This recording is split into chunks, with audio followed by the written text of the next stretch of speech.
Single entry feedback is information about a project table entry that can be displayed as text in the workspace.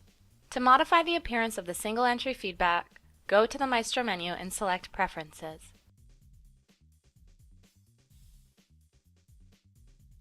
In the Preferences panel, scroll down to Feedback Preferences and locate Entry.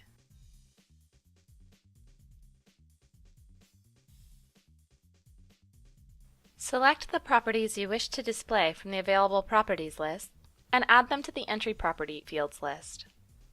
The properties you select will be displayed in the upper left-hand side of the workspace.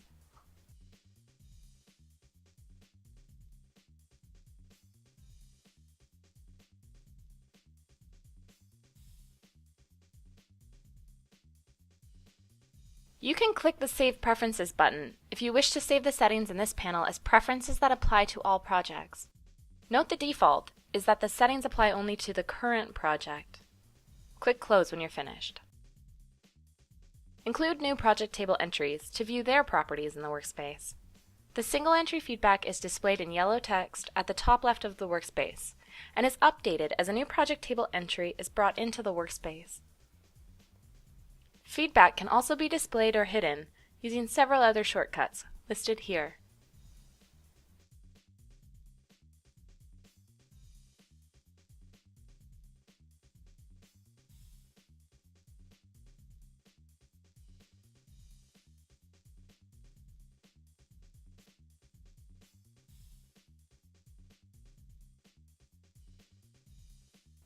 Feedback contents can be quickly controlled by right-clicking a column header in the project table and navigating to Workspace Feedback and selecting Add, Replace, or Remove.